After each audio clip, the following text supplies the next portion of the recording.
Assalamualaikum. Hola. My name is Muhammad Zafri bin Karim. So today I'm going to explain about REQM, which is Requirement Management. So I'm going to explain about REQM. REQM is a concern in managing the requirement and of the project, and it also to ensure the alignment between those requirement and project plan. When a REQM process area implemented, it will generate product and be managed by REQM process. Guys, I will share you a little info to make sure that you understand what is RQM.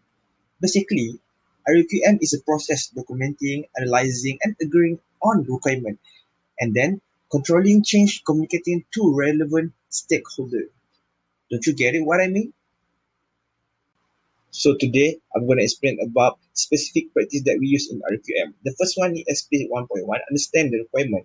SP 1.2, obtain commitment to requirement.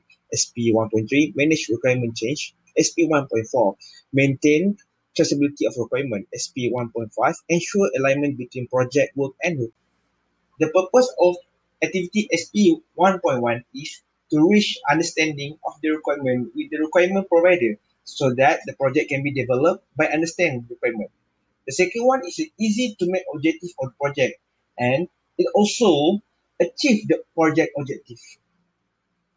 Here is the list work product in SP 1.1. The first one is list of criteria distribution appropriate requirement provider. The second one is criteria for evaluation and acceptance of requirement. The third one is analyze against criteria. And the last one is a set of approved requirement.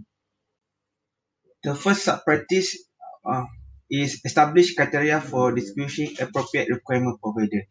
In this phase, we tell about criteria, which is problem statement, business objective, business significance, business risk, major feature in the system, and limitation. The second practice in SP 1.1 is objective for evaluation and acceptance of requirement.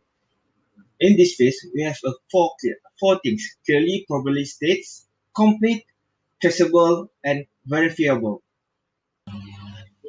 The sub-practice number 3 is analyze the requirement to ensure the criteria are met. In our case, we use a diagram that helps stakeholder understand the system by his requirement. That's such as a use case diagram. We use use case diagram instead page of text to understand. Here is sub-practice number 4, which is approve the requirement. In this phase, our team has prepared agreement that must be signed by the stakeholder to ensure that our stakeholder understand the system.